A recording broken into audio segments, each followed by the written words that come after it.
अशहदु अन्ना मुहम्मदुर रसूलुल्लाह।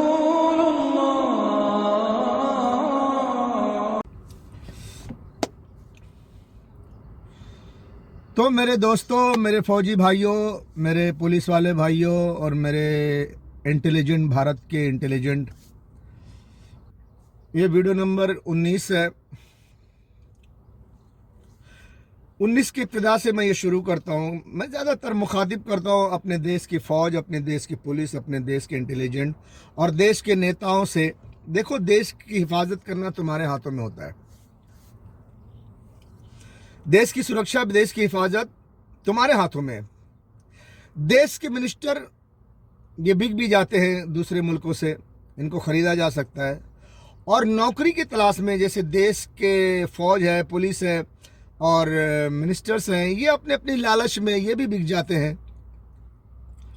लेकिन ज़्यादातर मैं ये समझता हूँ कि ये जो फ़ौज है, पुलिस है, इंटेलिजेंट है और कुछ देश के वफादार नेता, मिनिस्टर्स, अगर ये चाहें तो आपस में बैठ करके राय मशवरा करके अपने देश की सुरक्षा कर सकते हैं। देखिए, मैं एक ज्ञानी इंसान हूं, मेरे जैसा ज्ञान किसी को नहीं है। चैलेंज करता हूं, अगर मेरे जैसा कोई ज्ञान है तो मेरे सामने आए। और पुलिस वालों को पता है। मैंने दादर पुलिस स्टेशन में बात की थी। दादर पुलिस स्टेशन में सब इंस्पेक्टर पाटिलराव सिंधे साहब, और माहिम पुलिस स्टेशन में वहाँ भी गया था, वहाँ भी बात हुई थी। और आज वहाँ पुलिस जो उनका ट्रांसफ़र हो गया है, दूसरी चले गए हैं। तो माहिम में शायद मुझे नहीं जानते होंगे कि जिस वक्त मैं गया था 2021 में, तो वो पुलिस ऑफिसर्स के अब ट्रांसफ़र हो चुके हैं। तो खैर, मैं कानून से टच रहकर अपना काम करता हूँ। मैं लोगों में नसीहत करता हूँ, कानून के ख़िलाफ़ नहीं, कानून के से दूर रहकर नहीं। तो मेरे फौजी भाइयों, मेरे पुलिस वाले भाइयों, मेरे इंटेलिजेंट भाइयों, मेरे देश के नेता भाइयों, आप लोग एकजुट होकर थोड़ा सा राय मशवरा कर लो यार। 125 करोड़ हिंदू मुसलमानों का सवाल है, तुम्हारे पूरे देश का सवाल है, मेरा भी है, तुम्हारा भी है। अपने देश की सुरक्षा तुम्हारे हाथ में है। धर्म की चॉकलेट खा के अगर तुम भी मस्त हो गए हो तो फिर धर्म को कौन बचाएगा, देश को कौन बचाएगा। आप फिर अगर आप नहीं आपस में मिल बैठकर बातचीत करके देश की सुरक्षा नहीं करते हो, तो आपके अधर्मी जो हुक्मरान हैं, हिंदुस्तान के अधर्मी हुक्मरान जो इस वक्त कुर्सी पे बैठे हुए हैं, ये हिंदू मुसलमान करके हिंदुओं को खुश करेंगे और उसके बाद अंग्रेज़ों की गुलामी करेंगे। 2024 के एंड में या 2025 के स्टार्ट में, जब अमेरिका, ब्रिटेन, फ्रांस, इजराइल सब ये पूरे गल्फ को घेर लेंगे, तो फिर हिंदुस्तान से कहेंगे कि आप हमला करो, पाकिस्तान पे हमला करो। तो जब पाकिस्तान पे हमला करोगे, आपको पाकिस्तान जवाब देगा। पाकिस्तान के साथ चाइना भी होगा और मुसलमान के कई मुल्क भी होंगे। मुसलमान के बहुत सारे मुल्कों की बहुत सारी अवाम होगी और पूरी अवाम ताकत के साथ होगी। उनके हाथों में हथियार होगा, हथियार देने वाले बहुत सारे मुल्क होंगे। आप इस वक्त का मत समझिए कि उसके हाथ में कौन सा हथियार है। उसके हाथों में बहुत सारे हथियार होंगे और वो आपका मुकाबला करेंगे, डटकर मुकाबला करेंगे, बहुत डटकर मुकाबला करेंगे। तो पाकिस्तान आपका मुकाबला बहुत डटकर करेंगे। मैं नहीं बता सकता, मैं आपको इमेज भी नहीं दिखा सकता। मैं जो दिखाया गया था कि किस तरह से डट के मुकाबला करेंगे, वो मेरी डायरी पुलिस स्टेशन में गई थी, माहिम पुलिस स्टेशन में, लेकिन वहाँ से वापस आ गए, उन्होंने मुझे दे दिया। कुछ बातें उनकी समझ में आ गई, डायरी में जो कुछ लिखा हुआ था वो समझ में आए। उन्होंने पूछा मुझसे, मैंने सच बताया उनको, क्योंकि मैं तो देश की हिफाजत के लिए आया हूँ ना, देश की सुरक्षा के लिए निकला हूँ। तो मैंने उनको हकीकतन बताया। उन्होंने मिसाइल का कुछ डायग्राम बनाया हुआ था, उन्होंने देखा, कहा ये क्या। मैंने कहा हाँ, हिंदुस्तान पे ऐसा ही हमला होगा। गज़वा हिंद में जब आप हमला करोगे पाकिस्तान में, तो उनका जवाबी कार्रवाई ऐसा ही होगा। और वो कब की तारीख, किस तारीख को मैंने लिखा था, वो सब उसमें था। पुलिस वाले ने मुझे बुला के पूछा तो मैंने बताया। तो बहरहाल, मैं तो देश की सुरक्षा के लिए आया हूं, तो कोई पुलिस वाला मुझे क्यों जबरदस्ती कोई सजा में डालेगा। तो भाइयों मैं आज भी बताता हूं कि आज वो वक्त करीब आ गया जिसको मैं 2015 से समझाते समझाते आ रहा हूं पुलिस वालों को, देश के मिनिस्टरों को, शिवसेना भवन दादर और बीजेपी की ऑफिस दादर, आरएसएस सब जगह दिया हूं। यहाँ तक कि कमिश्नर हाउस में जाकर लेटर दिया, एसबीआई सीआईबी ब्रांच में मुझे बुलाया गया, मैं करीब 9:30 बजे से 1:45 बजे तक वहां पर हमारी मीटिंग हुई। सब यही मैं समझाया हूं कि अब वो वक्त आ गया है तो अब मुझे समझाना पड़ेगा। तो मेरे फौजी भाइयों, वो वक्त आ गया है।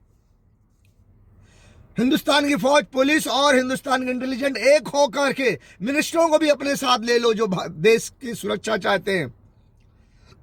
एक होकर इस बात पर सोचो कि हम हिंदू हिंदू करके अंग्रेजों के इस्तेमाल में जाएं कि ना जाएं। जब आप पाकिस्तान पे हमला करोगे आपको बहुत भरपूर जवाब दिया जाएगा। पाकिस्तानी बहुत भरपूर जवाब देंगे और आप हार जाओगे, क्योंकि उनके साथ चाइना भी होगा, और चाइना होगा तो बहुत से लोग होंगे, तुम अब मैंने मैं बताऊंगा, तो तुम मारे जाओगे, ये बात पक्की बात है। हिंदुस्तान की जो सरकार है वो अमेरिका के बताए हुए रास्ते पे चल रही है, क्योंकि वो तो अपने मतलब के लिए वो बड़ी बड़ी बातें करेंगे ना, तुम्हारे साथ मैं हूं, तुम्हारे साथ वो है, तुम्हारा तुमको जो चाहिए हम खड़े हैं। लेकिन जब जरूरत पड़ेगी तो हम खड़े हैं, वो सब भाग जाएंगे। उनको पता नहीं है कि इस बार बहुत खतरनाक जंग होने वाली है। तो मेरे हिंदू भाइयों, मेरे फौज, मेरी पुलिस और मेरे इंटेलिजेंट और मेरे देश के मिनिस्टर्स जो देश के वफादार हैं, आपस में बैठकर मिलजुल कर मीटिंग कर लो और डिसाइड कर लो कि आप इस्तेमाल में आ रहे हो अमेरिका के या नहीं। भाई देखो, एक बात मैं आपको बोलता हूं, आप लोग आपस में बैठकर डिसाइड कर लो, बातचीत कर लो। अगर आप नहीं करते हो, आप समझते हो नहीं हम बड़े ताकतवर हैं, हम पाकिस्तान को मार देंगे, चाइना आया, चाइना का बाप आए, हम बहुत बड़े ताकतवर हैं, बहादुर हैं, अमेरिका झूठा नहीं है, सच्चा है, अंग्रेज हमसे सही वादा किया है, अंग्रेज हमारे साथ रहेंगे, हम ये कर लेंगे, वो कर लेंगे। अगर ये सब गलतफहमी में हो तो समझ आ गए? अगर ये सब गलतफहमी में हो तो ठीक है, कोई बात नहीं, लेकिन फिर भी मैं आपसे यही कहूंगा कि थोड़ा सा इंतजार कर लो। अभी आप देख रहे हैं आज 6 फरवरी है, सॉरी 8 फरवरी है। आज 8 फरवरी है।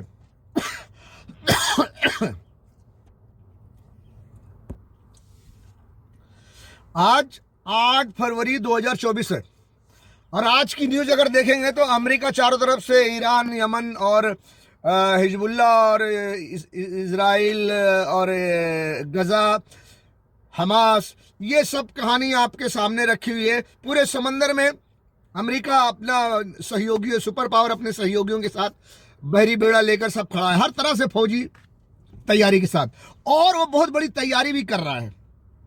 आप लोगों को पता होगा, आप लोग थोड़ा जानकारी हासिल करें, पूरा गल्फ को घेरने का तैयारी कर रहा है, पूरी फौज लाकर ताकत के साथ खड़ा होना चाहता है गल्फ के चारों तरफ से।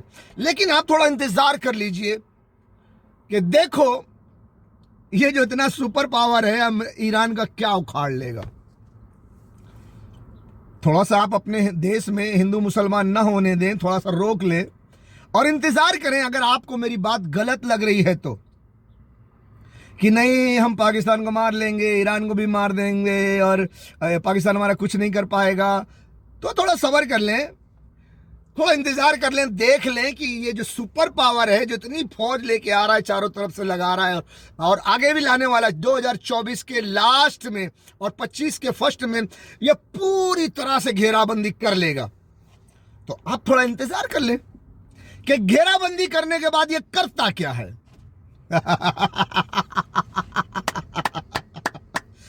ईरान का उखाड़ता क्या है, समझे मेरे देश के फौजियों और पुलिस भाइयों और मेरे देश के इंटेलिजेंट वालों।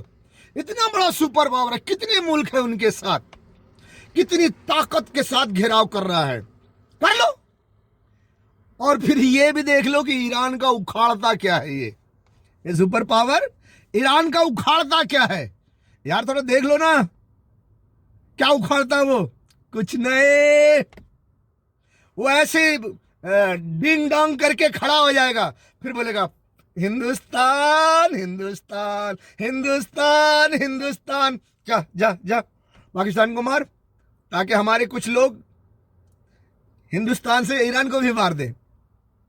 क्योंकि ईरान पर डायरेक्ट अमेरिका इजराइल हमला नहीं कर सकते।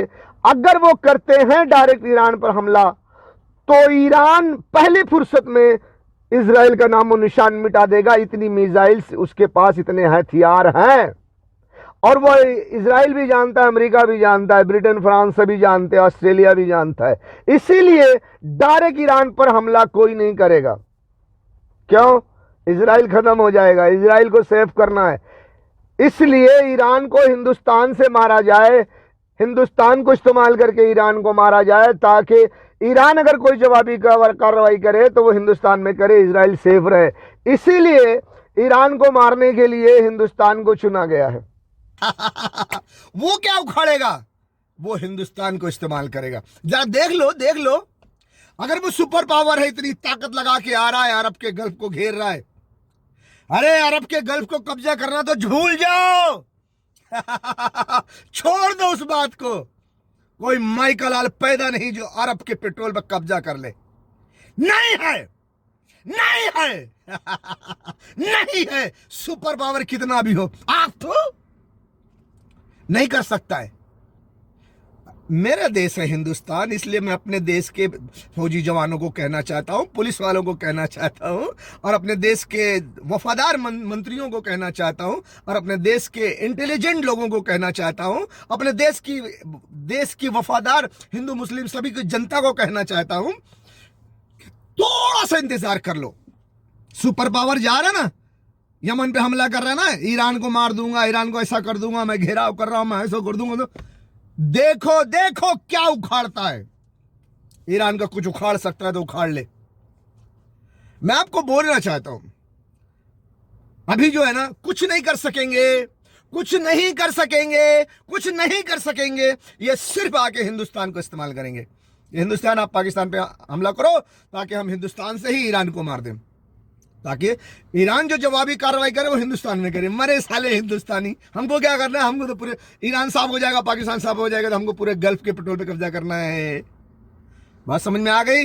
हाँ।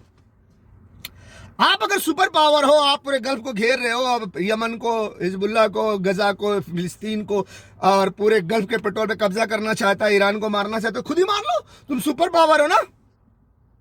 हाँ। और हिंदुस्तानियों, मैं तुमको दिखा दूंगा, जब डोनाल्ड ट्रम्प डोनाल्ड ट्रम्प जब नया नया बन के आया था, तो उसने क्या कहा था? पाकिस्तान का इलाज हिंदुस्तान के पास है। हिंदुस्तान को चने के झाड़ पे चढ़ा रहा था। क्यों? हिंदुस्तान को आगे चल के इस्तेमाल करना है। के खिलाफ है, नरेंद्र मोदी की तरह आतंकवाद और पाकिस्तान की आतंक नीति के खिलाफ है। पाकिस्तान के बारे में डोनाल्ड ट्रंप ने यह भी कहा था, हम पाकिस्तान से निपटने के लिए भारत की मदद लेंगे। मुझे लगता है कि पाकिस्तान का इलाज भारत के पास है। ठीक है। ट्रंप से पाकिस्तान को डर क्यों? वजह नंबर 5, डोनाल्ड ट्रंप ने अपने चुनावी कैंपेन में कहा था कि अगर वो अमेरिका के राष्ट्रपति बने तो भारत को और हिंदुओं को एक सच्चा साथी मिल जाएगा। I am a big fan of Hindu and I am a big fan of India. Big fan. Big fan. Let me start by stating right up front that if I'm elected president, the Indian and Hindu community will have a true friend in the White House. That I can guarantee you, that I can tell you. Pakistan का इलाज हिंदुस्तान के पास है। क्यों भाई? America इतना बड़ा super power है, technology का माहिर है, फौज में नंबर 1 है, तरह तरह की टैबलेट, कैप्सूल और इंजेक्शन है उसके पास, तो फिर वो पाकिस्तान का इलाज क्यों नहीं करता? पाकिस्तान का इलाज हिंदुस्तान क्यों करे? तो हिंदुस्तानियों समझो इसको। क्यों? क्योंकि पाकिस्तान न्यूक्लियर पावर है। क्या? क्योंकि पाकिस्तान न्यूक्लियर पावर है। तो इलाज कौन करे? हिंदुस्तान करे। अमेरिका क्यों ना करे?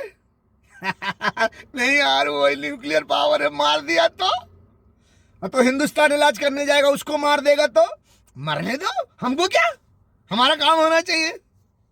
ये सोचो हिंदुस्तानियों, हिंदुस्तान की फौज, हिंदुस्तान की पुलिस, हिंदुस्तान के मिनिस्टर्स, हिंदुस्तान के इंटेलिजेंट, इस बात पर गौर करो। वही अमेरिका था तो कहा था कि ओसामा बिन लादेन है, हम उसको मारेंगे। अफगानिस्तान में क्यों हमला किया? ओसामा बिन लादेन है। वही ओसामा बिन लादेन जाके मार दिया। सब रोक रहे थे, नहीं भाई, नहीं नहीं नहीं, मार दिया। 20 साल लड़ा वहां, तबाह बर्बाद कर दिया अफगानिस्तान को, सारा माल लूट के ले गया। लेकिन अंत में ओसामा बिन लादेन कहां मिला? अमेरिका को मिला ना, उनके मुताबिक अमेरिका को ही मिला ना। कहां मिला? पाकिस्तान में। तो तुम्हारे पछवाड़े में काहे नहीं दम हुआ कि पाकिस्तान पे हमला कर दो?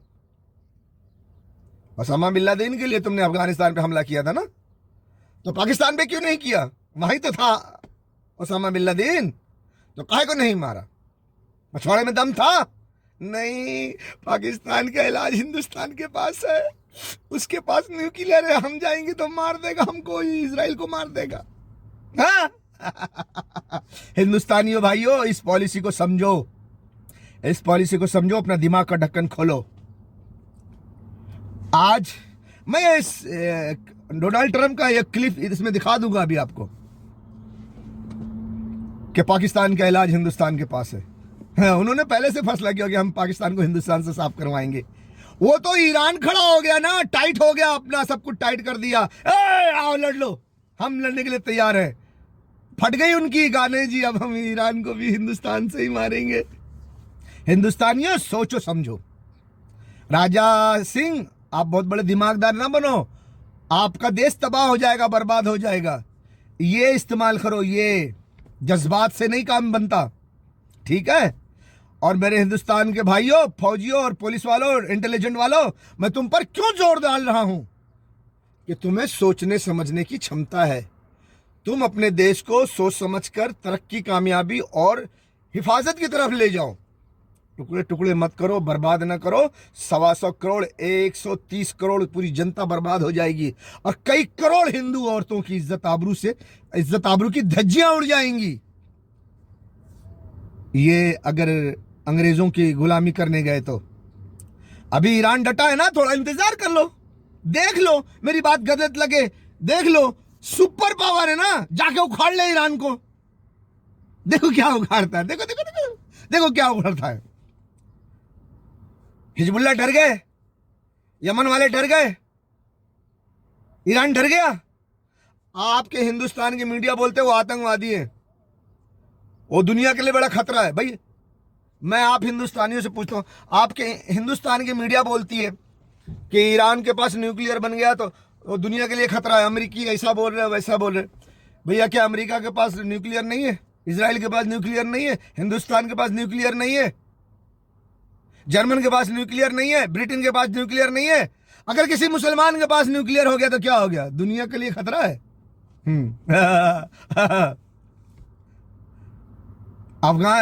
अमेरिका जाकर अफगानिस्तान पे हमला किया था, अफगानिस्तान के लोग अमेरिका में जाके हमला नहीं किए। इराक अमेरिका आके हमला किया था, इराक अमेरिका में जाके हमला नहीं किया था। दुनिया को किससे खतरा है? हाँ, ईरान अमेरिका में जाके हमला नहीं कर रहा है, अमेरिका आके, ब्रिटेन आके ईरान को धमकी दे रहे हम तुमको मारेंगे, तो उसे अपनी सुरक्षा का करने का कोई हक नहीं है। भैया अमेरिका थोड़ा इंतजार कर लो, देख लो तुम्हारा सुपर पावर क्या उखाड़ता है ईरान का। ये हुसैनी है, हुसैनी हुसैनी है। इन्होंने कुछ करबला से सीखा है, सर कटाना सीखा है कि सर झुकाना सीखा है। जंग के मैदान में ये बता देंगे कि कदम जमा के डटना सीखा है या पीठ दिखा के इन्होंने भागना सीखा है। ये हुसैनी है, जरा देखो तो सही इंतजार करके कि इन्होंने करबला से क्या सीखा है। मेरे भाइयों, मेरे फौजी भाइयों, मेरे हिंदुस्तान के इंटेलिजेंट पुलिस वालों, तो दिमाग का ढक्कन खोलो और इंतजार करो। देखो देखो कि सुपर पावर ईरान का क्या उखाड़ता है। कुछ नहीं उखाड़ सकता। कुछ भी कर ले, कुछ भी कर ले, कुछ भी कर ले, ना ईरान का कुछ उखाड़ सकेगा और ना ही गल्फ के पेट्रोल पे कब्जा कर सकेगा। ये जो मछली मारते गल का कांटा है ना, ये पेट्रोल उसमें चारा लगा हुआ है, इसी चारा को देखकर आ रहे हैं, वो कांटे में फंसने के लिए आ रहे हैं। और तुम हिंदुस्तान अमेरिका के ऑर्डर पर, उनकी गुलामी में, लालच में, पाकिस्तान की लालच में, दुश्मनी की अदावत में, ये कांटे में फंसेगा जाके। अगर पाकिस्तान पे हमला किया तो, अगर पाकिस्तान पे हमला किया तो ये कांटे में हिंदुस्तान भी फंस जाएगा। वही गज़वा हिंद होगी, और वो गज़वा हिंद बहुत बड़ी जंग है, बहुत बड़ी जंग है, बहुत बड़ी जंग है। तो सोचो समझो, दादा ठाकुर कहते हैं सोचो समझो फिर वार करो। भैया मैं तुमको सोचने समझे बोल रहा हूं, तुमको गाली नहीं दे रहा हूं। तुम लोग अंधविश्वास में खोए हुए हो। देश की विदेश की पॉलिटिक्स को समझो और सोचो समझो और अपने फायदे के लिए कदम उठाओ। तुम जिम्मेदार हो।